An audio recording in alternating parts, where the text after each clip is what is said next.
सर्वेभ्यो नमो नमः। शमेषां समुपागतानां श्रद्धालूनाम् आदरणीयानाम् आचार्यचराणां शमेषां काव्यामृतम् इत्यस्मिन् आमुखपटले हार्दं स्वागतम् अभिनन्दनं च वर्तते। अद्य वयं महाकवि अम्बिकादत्त विरचितस्य शिवराजविजयम् इत्याख्य ऐतिहासिक उपन्यासस्य विषये किंचित चर्चां कुर्मः। जैसा कि आप सभी लोग जानते हैं, टीजीटी के पाठ्यक्रम में शिवराज विजय का प्रथम निश्वास निर्धारित किया गया है। शिवराज विजय में 3 विश्राम और 12 निश्वासों का निरूपण अंबिकादत्त व्यास जी द्वारा किया गया है। आज हम उस ऐतिहासिक उपन्यास के रूप में जो परिणीत ग्रंथ है शिवराज विजयम, इसके बारे में हम चर्चा करेंगे। तो सर्वप्रथम व्यास जी मंगलाचरण का निरूपण करते हुए बताते हैं कि विष्णोर माया भगवती यया सम्मोहितम जगत आदिष्टा प्रभुणांसेन कार्यार्थे संभविष्यति। ये श्रीमद्भागवत महापुराण के 10वें स्कंध के पहले अध्याय से और 25वां श्लोक का निरूपण आदरणीय व्यास जी ने किया है। व्यास जी के प्रथम मंगलाचरण की जो प्रथम पंक्ति है, उस पंक्ति में भागवत महापुराण में जब प्रसंग उस समय का है जब ये धरा दुर्विनीत अत्याचारी राजाओं के भार के बाहुल्य से यह पृथ्वी अत्यंत कष्टाक्रांत हो जाती है, संपीड़ित हो जाती है। ऐसी स्थिति में विधाता ब्रह्मा ने कुछ नियमों का नियमन किया था। उसके प्रकरण में इस श्लोक का निरूपण किया गया है। तो कहते हैं विष्णोर माया भगवती यया सम्मोहितम जगत, अर्थात विष्णोः जगन्नारायणस्य जगद्व्यापकस्य नारायणस्य भगवती अशेष षड्गुण समन्विता यया मायया, अर्थात विष्णोः जो जगत में इस संपूर्ण संसार में जो जिनकी व्यापकता है, ऐसे व्यापक भगवान विष्णु की जो माया है, माया अर्थात माँ अर्थात नहीं या अर्थात जो नहीं है वही माया। गोस्वामी तुलसीदास जी ने इसी क्रम में निरूपण किया, मैं और मोर तोर तय माया, अर्थात मुझ में ममत्व बुद्धि और आप में अपनत्व बुद्धि का जो भान होता है, और मैं अहमत्व और आप में जो ममत्व बुद्धि का भान होता है, यही माया है। तो कहते हैं विष्णु जी की जो माया है, भगवान विष्णु जी की जो माया है वो कैसी है? कह रहे सत्व प्रधान भूतया, जो सत्व सात्विक है, सत्व प्रधान भूत है, ऐसी जो भगवान विष्णु की माया है। और भगवती अर्थात भगः अस्य अस्तिति भगवत, और यहाँ पर उगितश्चा इस सूत्र के द्वारा गीप प्रत्यय होता है, अर्थात उगितांतात् प्रातिपदिकात् गीप भवति इति। ऐसा इस सूत्र का अर्थ है कि उक प्रत्याहार के वर्ण इत संज्ञक हैं जिसमें, तो यहाँ पर हम लोग मतु प्रत्यय करते हैं, उकार की संज्ञा होती है, इसलिए ये उगित कहलाएगा और ऐसे प्रातिपदिकों से गीप होता है। तो भगवती अर्थात अशेष षड गुण समन्विता, माने जो 6 गुण कहे गए हैं ईश्वरत्व के, उन 6 गुणों से जो संपन्न है। तो इसका 6 गुण कौन से हैं? तो बताया ऐश्वर्यस्य समग्रस्य धर्मस्य यशस्श्रियः ज्ञान वैराग्ययोश्चैव शरणाम भग इति ऋण। भग ईश्वर का पर्यायवाची शब्द है।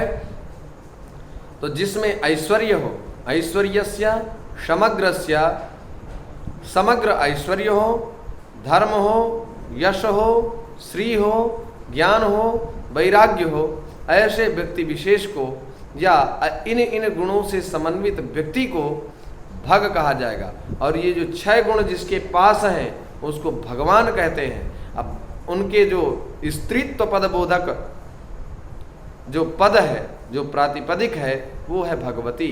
अर्थात 6 गुण जो बताए गए हैं उन संपूर्ण गुणों से जो युक्त है, अर्थात 6 गुणों से जो युक्त है, ऐसी भगवान विष्णु की जो माया है। और कैसी है?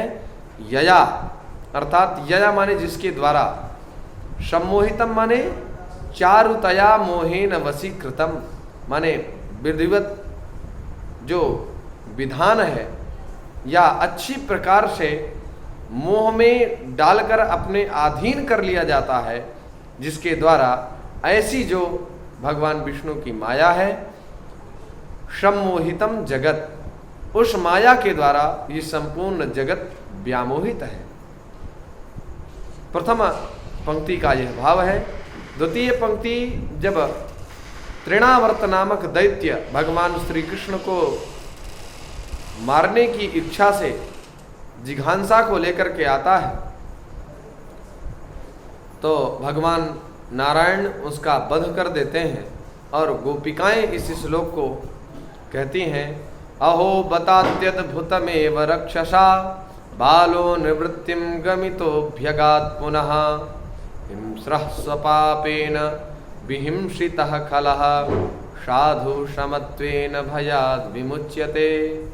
हिंस्रः अर्थात हिंसनशीलः, जिनका शील अर्थात स्वभाव हिंसा करने का है, अर्थात जिन दुष्ट पुरुषों का स्वभाव हिंसा करने का है, वह स्वपापेन, स्व माने अपने, पापेन माने किए गए पापों के द्वारा, अपने किए गए पापों के द्वारा, विहिंसितः घातितः, वह स्वयं नष्ट हो जाते हैं।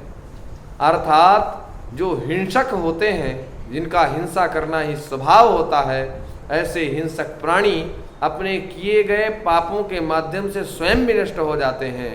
और खलह, ऐसे जो खल होते हैं, जो हिंसा करेगा, पापों को करने वाला होगा, उसको साधु की संज्ञा नहीं, उसको खल ही कहा जाता है।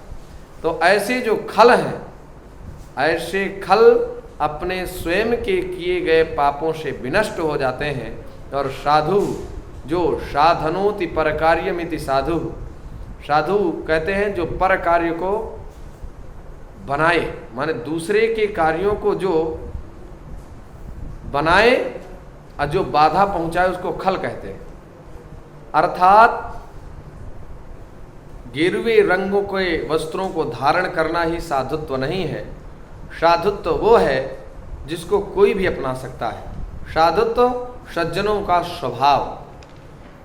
तो सज्जनों की स्वभाव जो हैं, जो सज्जनों का व्यक्तित्व होता है, जो स्वभाव होता है, जो आचरण सदाचरण होते हैं, ऐसे आचरण करने वाला साधु कहलाता है। तो कहते हैं साधु समत्वेन, समत्व भावनया, प्रत्येक जीव में भगवत तत्व को देखने वाला होता है। इसलिए अपनी समत्व भावना से भयात, अर्थात ये संसार, इस जड़ जड़ात्मक प्रपंचात्मक और मिथ्यात्व युक्त जो संसार है, इस संसार से अनायास ही विमुच्यते, अर्थात मुक्ति ही अधिगम्यते, मुक्ति को प्राप्त कर लेते हैं। फलितार्थ ये निकला कि भगवान विष्णु की जो माया है वो सत्व प्रधान भूतिका है, सत्व प्रधान भूता है, जिसके द्वारा इस संसार को व्यामोहित किया जाता है। प्रथम पद का इतना अर्थ हुआ। और द्वितीय चरण जो है वो हिंस्रः स्वपापेन विहिंसितः खलः, अर्थात खलः हिंस्रः खलः स्वपापेन विहिंसितः, जो हिंसक जीव होते हैं, हिंसक प्राणी होता है, तो अपने किए गए पापों के द्वारा स्वतः भी नष्ट हो जाता है। और खलः साधु समत्वेन भयाद विमुच्यते, साधु समत्वेन भयाद विमुच्यते, अर्थात जो साधु पुरुष होते हैं, सज्जन पुरुष होते हैं, अपनी समत्व भावना के माध्यम से भयात, इस संसार से मुक्ति को प्राप्त कर लेते हैं। इस श्लोक का यही आशय है।